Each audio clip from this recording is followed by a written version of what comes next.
आदिवासी एकता, आदिवासी एकता, हम सब, हम सब। आमू अखा, आमू अखा। आप चेतन भाई वसावा।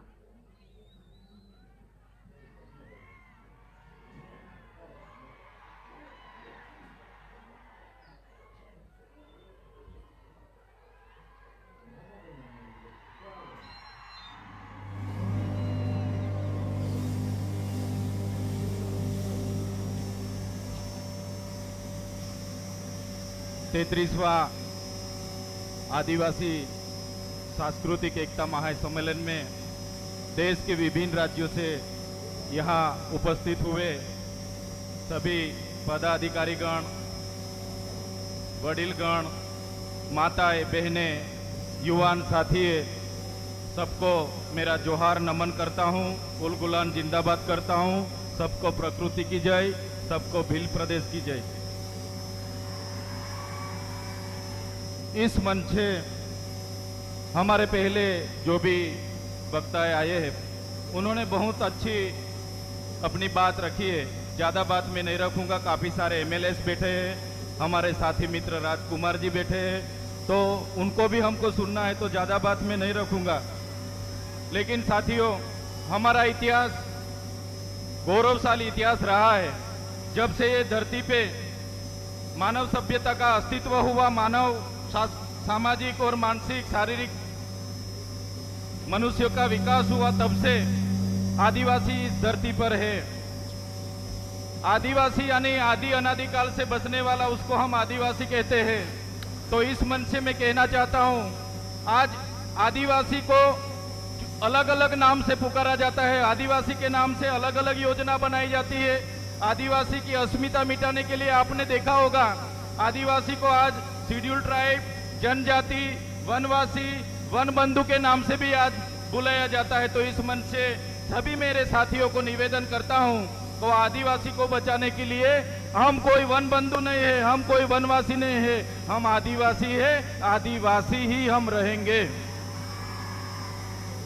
साथियों, आदिवासी का इतिहास डॉक्टर जीतू भाई ने बताया कि 23,000 साल से यहाँ आदिवासी रह रहा है।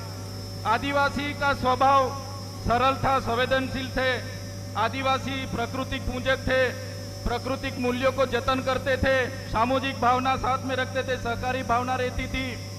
और हमारी संस्कृति, हमारी परंपरा, हमारी विधि, जो भी हमारी मरण विधि है, लग्न विधि है, हमारी जन्म की विधि है, सभी हमारे आदिवासी की अलग है। हम प्रकृति के साथ में रहने वाले लोग हैं, हम धर्मपूर्वी हमारी संस्कृति में मानने वाले लोग हैं। तो आपने देखा होगा, आगे की वक्ताओं ने बताया कि जब भी इस देश में नए नए धर्म आए, वो चाहे हिंदू हो, मुस्लिम हो, सिख हो, ईसाई हो, बौद्ध हो, जैन हो, सभी धर्म आदिवासी के बाद इस धरती पर आए हैं। और हिंदू जैसे धर्म ने तो हमारे समाज में, आपको पता होगा कि वर्ण व्यवस्था प्रथा रखी थी कि भाई पहले ब्राह्मण होगा, बाद में क्षत्रिय होगा, वैश्य होगा, और शूद्र में हमारे लोगों को माना जाता था। हमारे आदिवासियों को 5,000 सालों से हमारी गिनती शूद्र में होती थी। हमको शिक्षा लेने का अधिकार नहीं था, हमको कहीं भी जाने का अधिकार नहीं था। बाद में आपने देखा होगा, इसी हालत में भी देश के आजादी में हमारे कई सारे स्वतंत्र सेनानी लड़े, हमारे क्रांतिकारी लड़े, हमारे पूर्वज लड़े।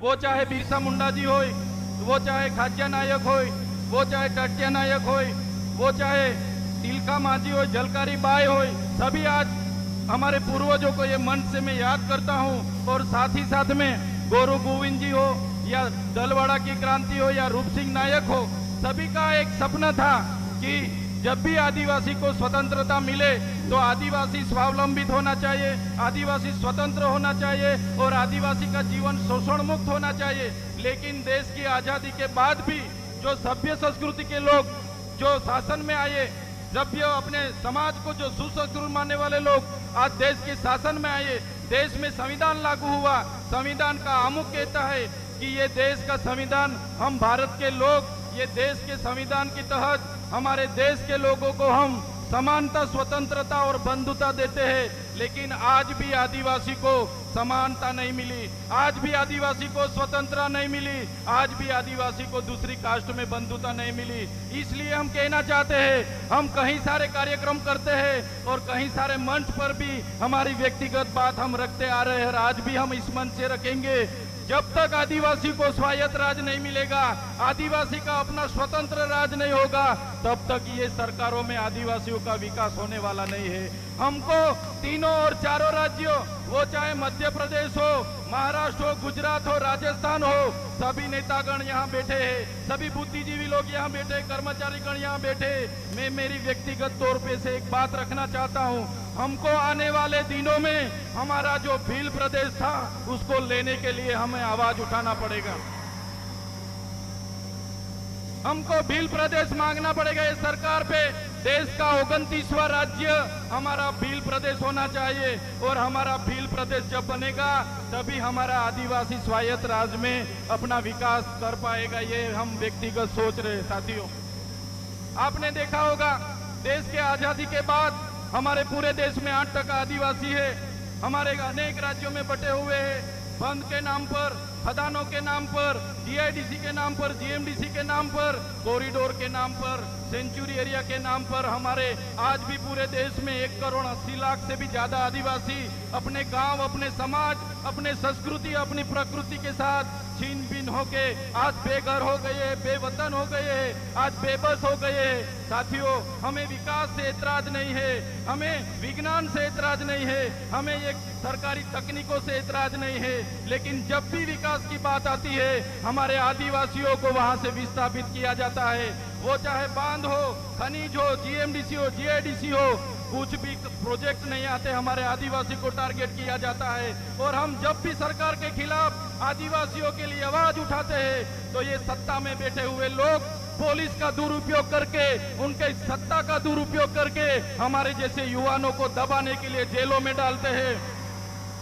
हमारे जैसे युवा जो खुद क्लास 2 ऑफिसर था, क्लास 2 ऑफिसर की अपनी गवर्नमेंट जॉब छोड़ के समाज की लड़ाई के लिए हम आए और समाज के लिए लड़ते लड़ते आज ये सरकार ने फर्जी एफआईआर 19 जितनी एफआईआर हमारा पर कर दी और काफी सारे नेता हमारे समाज के ही है, वो शासक पक्ष में है, फिर भी हमारे जैसे युवाओं को आगे बढ़ने नहीं दे रहे। हमारे जैसे युवाओं को कैसे गिराया जाए वो हमारे ही नेता सोचते हैं। तो इस मंच से मैं कहना चाहता हूँ, हमारे पूरे देश से, विभिन्न राज्यों से लाखों आदिवासी माताएं, बहनें, वडीले, युवा साथी यहाँ आए। हमें आने वाले दिनों में हमको आदिवासी की अस्मिता बचाने के लिए चिंतन करना होगा, हमारे लोगों की शिक्षा की चिंतन करना होगा, हमारा लोगों के जो जड़ जंगल जमीन के अधिकार छीने जा रहे उनका चिंतन मनन करना होगा। आज तक हमारा संवैधानिक अधिकार लागू नहीं हुआ, वो चाहे अनुसूची 5 हो, वो चाहे पैसा एक्ट हो, वो चाहे तोड़ते डबल की बात हो, आज भी आदिवासी की ग्राम सभा की सत्ता नहीं मिली, आज भी रूढ़िगत ग्राम सभा का परवानगी नहीं लिया जा रहा है। ये सभी बातों को आज के इस मंच से हमको सबको चिंतन मनन करना